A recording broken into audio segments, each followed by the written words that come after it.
Thank you for inviting me to the workshop of the newer generation Asian youths. Please excuse me for participating through Zoom. Today, I would like to introduce the results of my research on social integration of overseas Koreans. I would like to start by highlighting important environmental changes of overseas Koreans. First, as a result of transnationalism, overseas Koreans maintain transnational life world between the home country and the host country. Second, as the first generation became old and retired, the second and later generations became the backbone of the overseas Korean community. Third, overseas Korean communities of different phases of formation and development coexist side by side. The communities of old timers, like the ones in China and Japan, are composed of third and fourth generations, while newcomer communities, like the one in Vietnam, are composed mainly of the first generation. Fourth, there has been an increase of return migration of overseas Koreans to Korea, especially from China and Central Asian countries. Fifth, online Korean communities like the Missy USA have emerged and played important roles as the platform of information sharing and public opinion formation. Similarly, we can find major trends in the overseas Korean communities. They include aging of overseas Koreans, declining Korean emigration, and increasing return migration. As a result of these trends, the growth model ended in Korean immigration and the overseas Korean communities. It is expected that the newer generations will assimilate to the mainstream society of the host countries at a higher speed. What will be the future of the overseas Korean community if these trends continue? As the settlement of overseas Koreans has been prolonged, social integration has become a more important task than adaptation. Here, social integration of overseas Koreans in the host country is defined broadly as a state in which overseas Koreans become full members of the host society. It has the following conditions. First, the participation in the opportunity structure and the social relations of the host country. Second, the adoption of the culture and identity of the host country. Third, the maintenance of ethnic identity and culture as Koreans.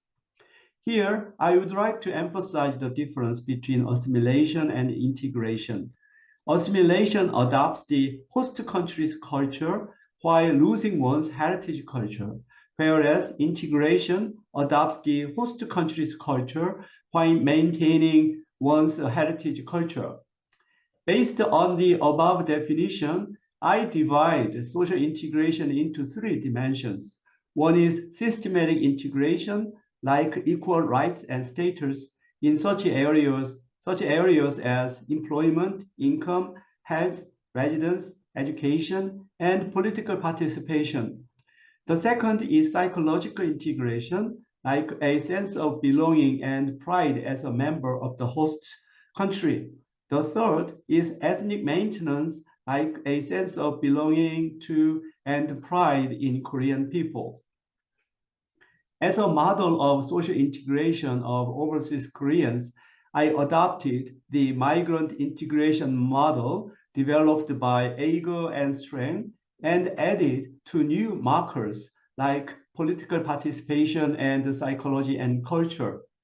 The original model had only material and systematic aspects of integration, lacking psychological and cultural dimensions. I added psychology and culture dimension because integration involves not only material but also mental aspects.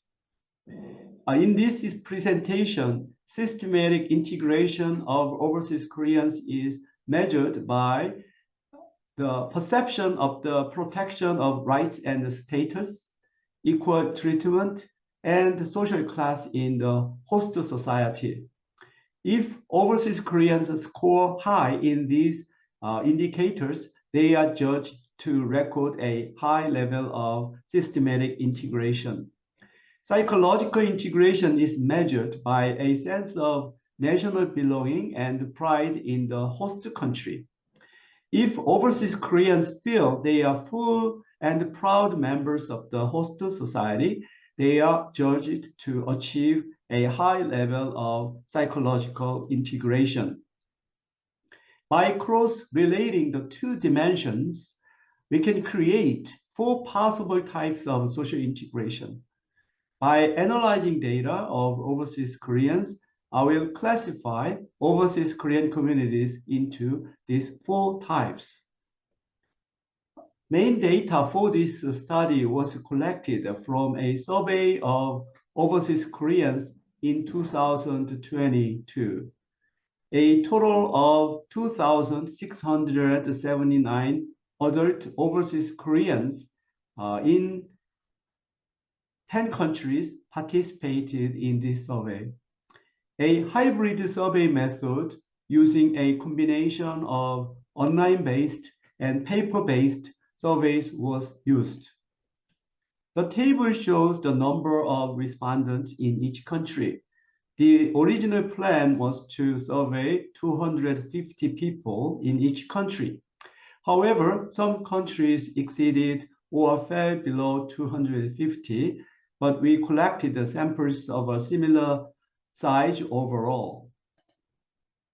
This table shows the degree to which the respondents perceive their rights and status are not guaranteed in the host countries.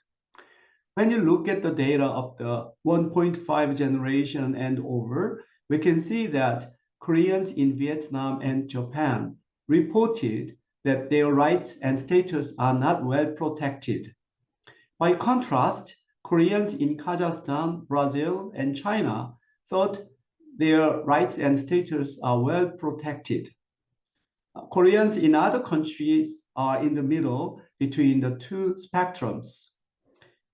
If we move to the first generation, we can find that Koreans in Vietnam, Japan, China, Australia, the US, Argentina, and Uzbekistan, in decreasing order, thought their rights and status are not well protected. Another interesting result is that Koreans in Brazil thought their rights and status are better protected than Koreans in Argentina. This table shows the degree to which the respondents perceive that they are not equally treated as the local people.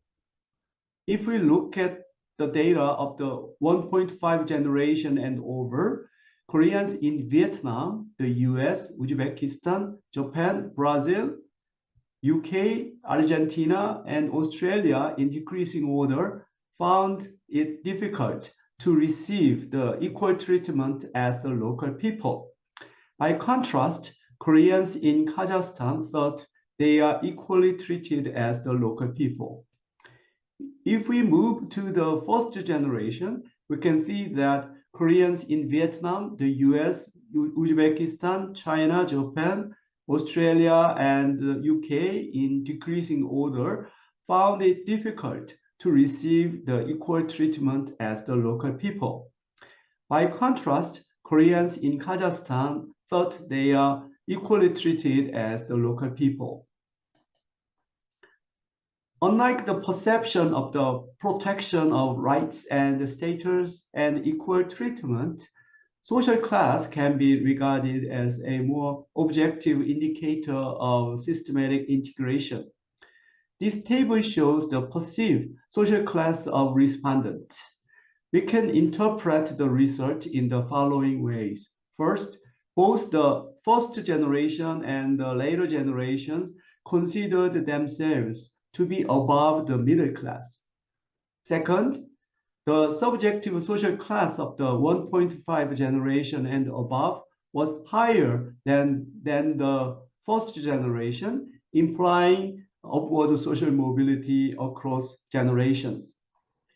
If we examine data of the 1.5 generation and over, Koreans in Kazakhstan, Australia, the UK, Brazil, Argentina, and the US in decreasing order considered themselves to be above the middle class.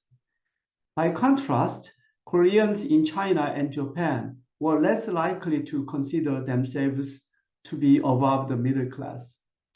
If we look at the data of the first generation, Koreans in Kazakhstan, Uzbekistan, China, Argentina, Brazil, the UK, Vietnam, Australia, and the US in decreasing order considered themselves to be above the middle class.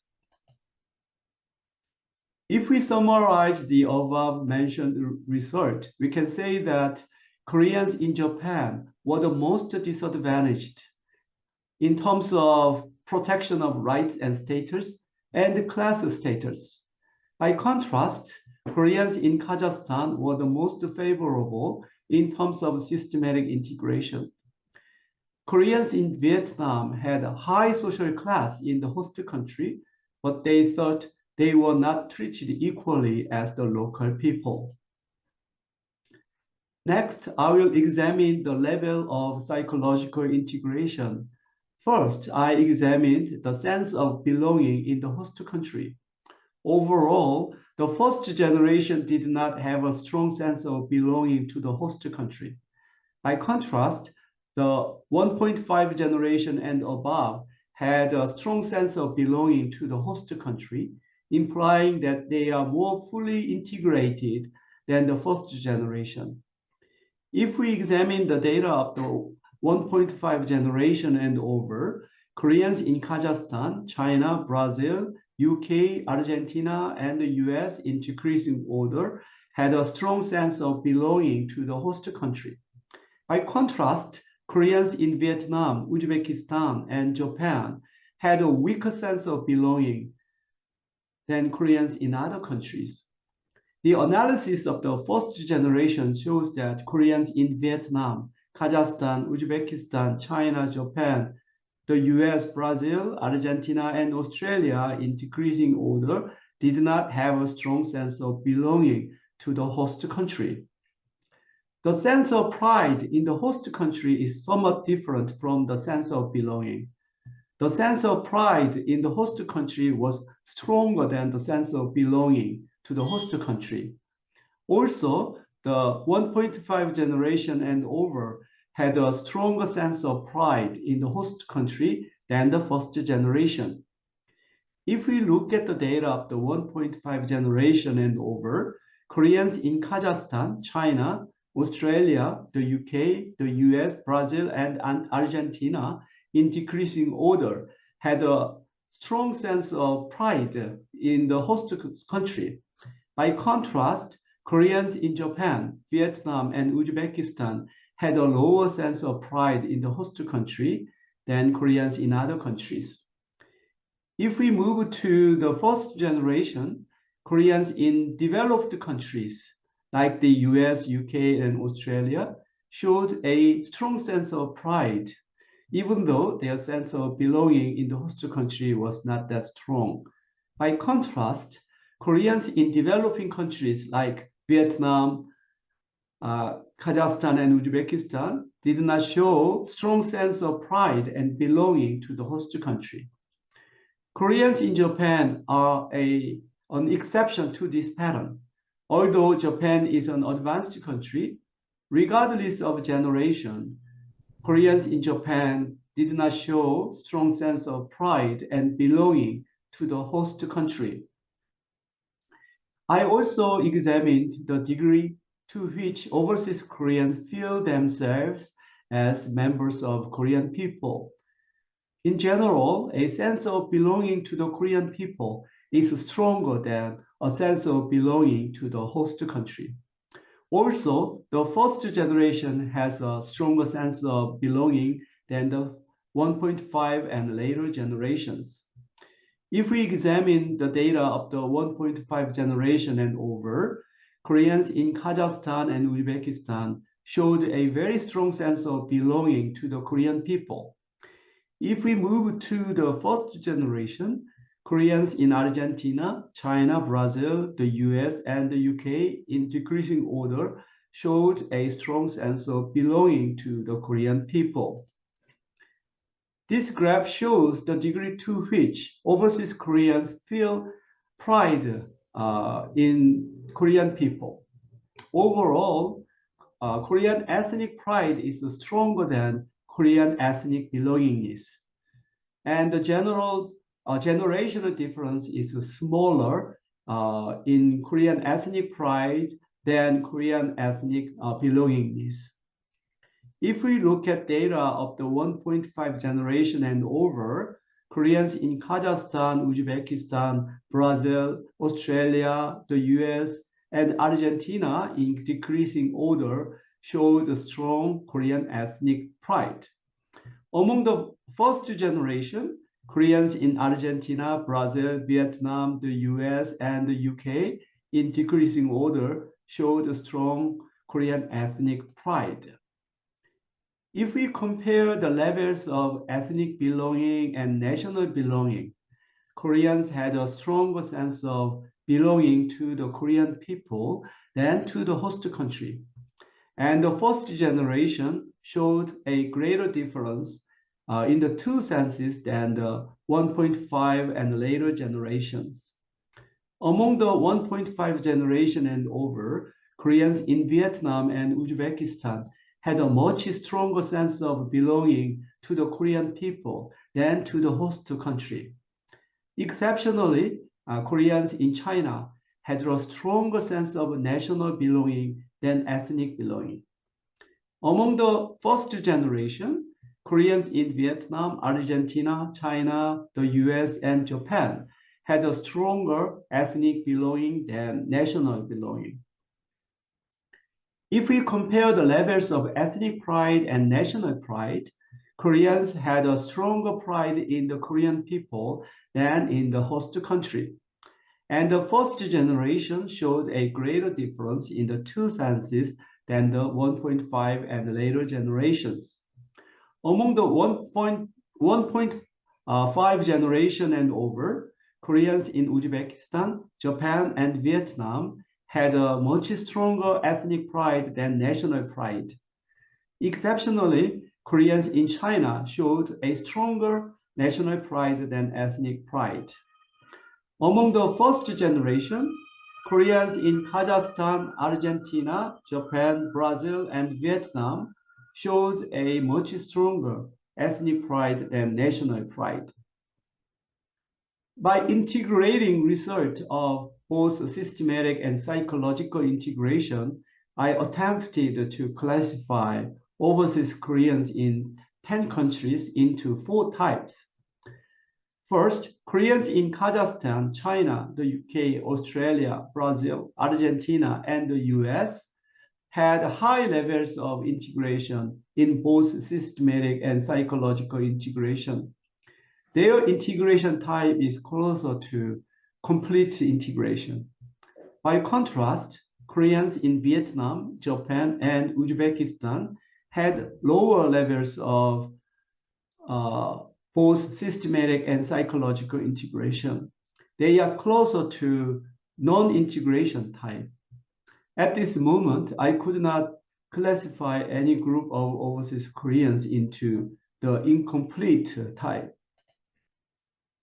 If we look at the host countries where overseas Koreans feel they are well integrated, we can find the following facilitating factors of social integration. First, tolerant racial ethnic immigration policy of the host country toward immigrants and ethnic minorities promote systematic integration. Second, economic and political development of the host country also promotes systematic integration. Third, permanent residence and citizenship status promote both systematic integration and psychological integration. Fourth, higher political, economic, and cultural status or prestige of the host country than the home country promotes psychological integration into the host country. If we look at the host countries where overseas Koreans feel that they are not integrated, we can find the following inhibiting factors of social integration. They are opposite of the facilitating factors, as we mentioned in an earlier slide. Finally, based on these research and interpretations, I would like to predict the future of the overseas Korean community. As generations pass, the assimilation of the newer generation overseas Koreans will accelerate. I expect that they are likely to follow the path of Japanese Americans. As a counterforce of assimilation, rising Korea's economic power and international status, as well as the global popularity of Korean culture, will strengthen overseas Koreans' transnational networks and bond with the home country. Thus, we have the two opposing forces of the centripetal force to assimilate into the host country and the centrifugal force to maintain the relationship with the home country. The influence of these conflicting forces on overseas Koreans will act differently depending on the generation, class, values, and lifestyles of overseas Koreans, further diversifying the overseas Korean community. The newer generation overseas Koreans will be differentiated into a complete assimilation type and a transnationalism type, depending on their transnational links with the home country. If we accept this scenario, the Korean government should prioritize its support to different groups of the newer generations. It is better to support the core group first that maintains ethnic identity and attachment with Korea, and then help them to expand their influence over the other groups. Thank you for listening to my presentation, and I will join the discussion soon.